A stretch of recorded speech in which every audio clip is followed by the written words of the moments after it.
बिस्मिल्लाहिर्रहमानिर्रहीम। पहला सवाल नबील साहब ने कराची से पूछा है जी कि कराची में डाकुओं का राज है और आए दिन कत्ल व गारत कर रहे हैं। ऐसी सूरत में अवाम डाकुओं को पकड़ के जलाती भी है, कत्ल भी करती है। क्या ये अमल अवाम के लिए जायज़ है? क्योंकि इंतज़ामिया से ये डाकू कंट्रोल नहीं हो रहे।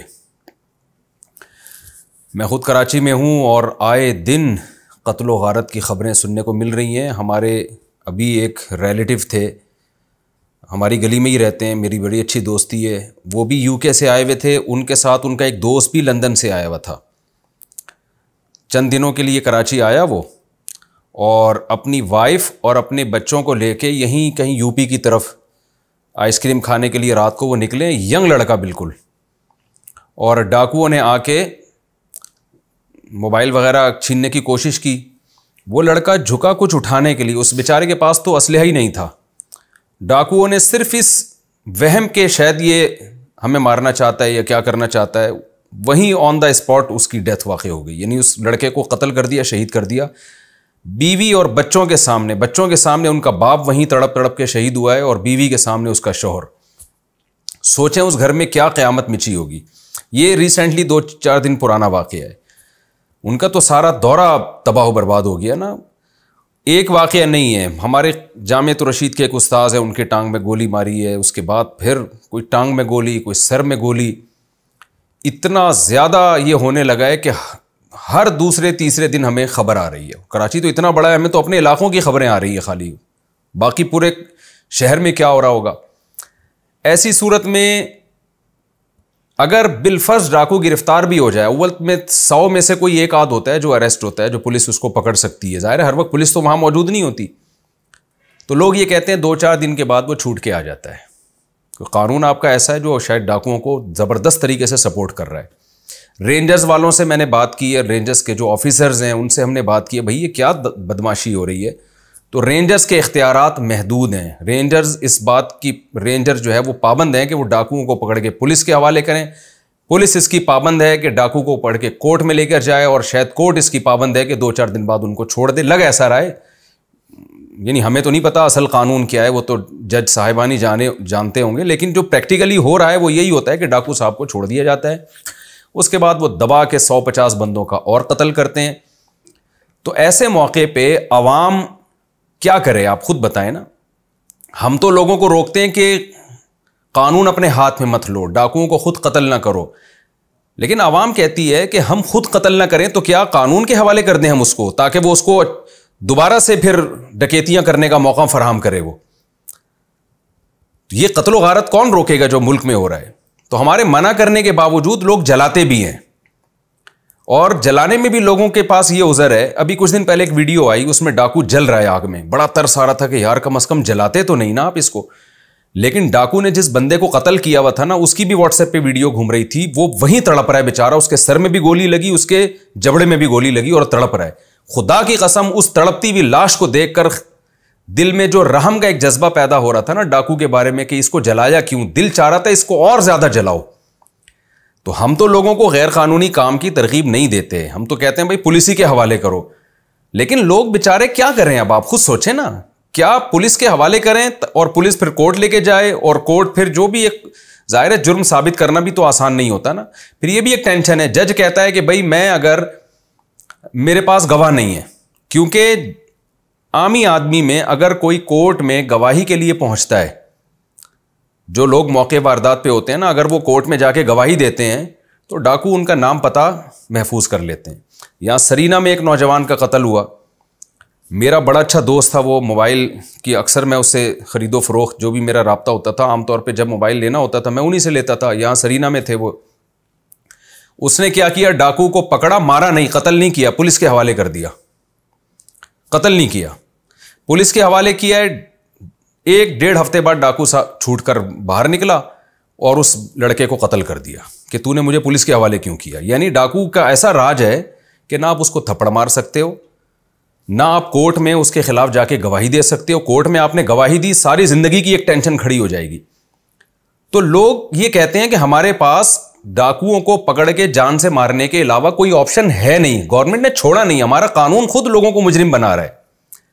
और जलाने का भी लोग कहते हैं हमारे पास उस वक्त कुछ भी नहीं है, तो जलाने के अलावा हम क्या करें। ठीक है, जलाना लोगों के दलाइल मैं दे रहा हूं, मैं ये नहीं कह रहा कि मैं इसको मोटिवेट कर रहा हूं कि लोगों को ऐसा करना चाहिए, ताकि मेरी आवाज किसी तरह हुकूमती इदारों तक पहुंचे कि आप खुद लोगों को कानून हाथ में लेने पर मजबूर कर रहे हैं। लोग सेल्फ डिफेंस करेंगे, लोग मारेंगे भी, हमारी बातें नहीं सुनेंगे, लोग जलाएंगे भी, जो जिस तरह से लोगों को मिलेगा अपना गुस्सा निकालेंगे वो।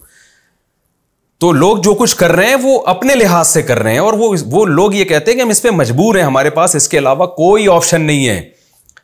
तो इसलिए गवर्नमेंट को इस पे एक्शन लेना चाहिए, रेंजर्स के इख्तियारात बढ़ाने चाहिए, रेंजर्स वालों को चाहिए कि वो, हुकूमत सिंध को चाहिए उनको इख्तियारात भी दें, और रेंजर्स वालों को चाहिए ऑन द स्पॉट डाकुओं को कत्ल करें। वो कोई उनके लिए रहम का जज्बा नहीं होना चाहिए। खुदा की कसम, घरों में बहुत जनाजे उठ रहे हैं, लोग टांगों से हमारे स्टूडियो में एक लड़का आया करता था जो अक्सर मेरे बयान के एडिटिंग वगैरह, और उससे हम मशवरे भी लिया करते थे।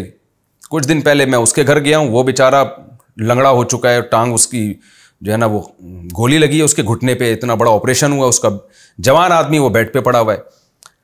तो लोग पैसे ले जाते हुए डर रहे हैं, और जो दूसरे मुल्कों से आती हैं, कल हमारे एक दोस्त अमेरिका से आए, तो मैंने उनसे कहा कि चलें ज़रा कराची में, आप थोड़ा सा, यानी आप तो एक होटल में बंद हुए हैं, थोड़ा सा आप घूमते क्यों नहीं, अपनी फैमिली के साथ आए थे तो घूमे। उन्होंने कहा भाई मैं कराची में नहीं, मेरे अंदर इतना हौसला नहीं है कि कराची जैसे शहर में मैं घूमूं।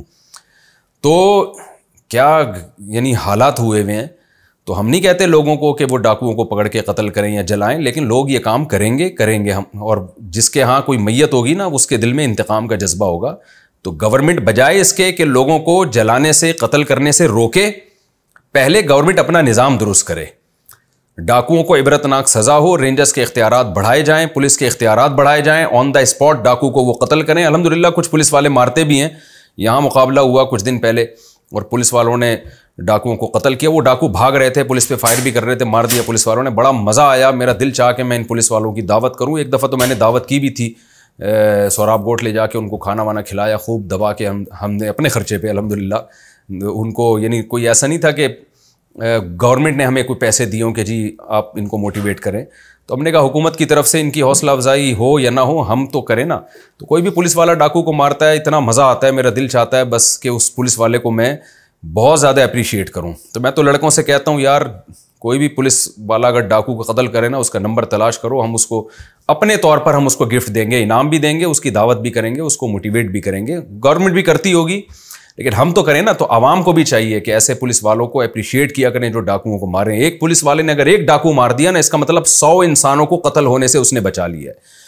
कुरान क्या कहता है, वलकुम फिल क़िसास हयातुन या उलिल अलबाब, मुजरिम आदमी को कत्ल करने में ए लोगों तुम्हारी जिंदगी है, तुम्हारी हयात है। इन डाकुओं, ये डाकू काबिल तरस नहीं है, खुदा की कसम। इन पे जो तरस खा रहा है ना, 2 थप्पड़ उसके लगाने चाहिए कमबख्त के, कि तू इन जालिमों पे तरस खा रहा है जो जवान औरतों को बेवा कर देते हैं और छोटे छोटे बच्चों को यतीम कर देते हैं। तो इसलिए अवाम जो है ना, ये काम जो डाकुओं को जलाने वाला, पेट्रोल छिड़क के आग लगाने वाला, कत्ल करने वाला अवाम काम जो कर रही है, हम बिल्कुल इसको अप्रिशिएट नहीं करते, गैर कानूनी काम है। लेकिन इस गैर कानूनी काम से गवर्नमेंट अगर लोगों को रोकना चाहती है तो पहले अपने कानून को ठीक करे वो, उसके बाद लोग रुकेंगे। वरना आपकी बातों से, तकरीरों से लोग रुकते नहीं हैं, वो मजबूर हैं। लोग अपने आप को मजबूर समझते हैं, मजबूर हैं या नहीं है ये तो मैं नहीं जिम्मेदारी लेता, लेकिन लोग अपने आप को मजबूर समझते हैं। अच्छा भाई, रास्ते या घर के दरख्तों से फल तोड़कर खाना। इधर रास्ते में या किसी के घर में बहुत फल और फलदार दरख्त होते हैं। अच्छा, डाकुओं के बारे में एक बात ये भी जहन में रखें, बाज़ दफ़ा कोई बेगुनाह आदमी को भी लोग पकड़ के मार देते हैं। मिसाल के तौर पर आपकी किसी से दुश्मनी है, आपने उसको पकड़ा और मशहूर कर दिया डाकू डाकू डाकू डाकू, ये डकैती कर रहा था। तो हमारे यहाँ ये भी लोगों में सेंस नहीं है कि वो तहकीक कर लें वाकई कर भी रहा था कि नहीं कर रहा था। ऐसा भी एक वाकया हो चुका है, 2 आदमियों का ऐसे ही फड्डा हो रहा है, एक ने मशहूर कर दिया ये डाकू है, लोगों ने पकड़ के उसको मार दिया, वो डाकू नहीं था। तो ऐसा ना हो कि कोई भी किसी को मार रहा हो तो आप भी जाके गरीबी में शरीक हो जाएं। हम एक बचपन में पंजाब में हमने देखा कि एक बंदे को दरख्त से बांधा हुआ है और किसी ने ये कह दिया कि ये चोर है, चोर पकड़ा है। तो सरगोदा का वाकया ये। तो जितने भी लोग वहां से गुजर रहे थे ना, हर शख्स तबर्रुकन 2-2 थप्पड़ लगा के जा रहा था। अच्छा, मैं छोटा बच्चा था, मैंने कहा यार ये पहले तहकीक तो करो कि ये जो है चोर है भी कि नहीं है।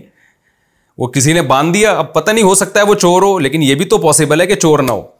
लेकिन जो भी गुजर रहा है ना, जाते जाते लोगों ने क्या किया कि तबर्रुकन कि यार चलो 2 थप्पड़ हमारी तरफ से भी, थड़ाक थड़ाक। जिसको भी कहीं दुनिया में किसी, यानी कोई बहुत से लोग ऐसे होते हैं ना जिन्होंने कभी भी किसी पे हाथ नहीं उठाया होता, तो वो कहते हैं चलो यार हम भी आज हाथ उठाने का मजा ले लें। तो वो ऐसा ना हो कि आप किसी बेगुनाह को कूटना पीटना शुरू कर दें।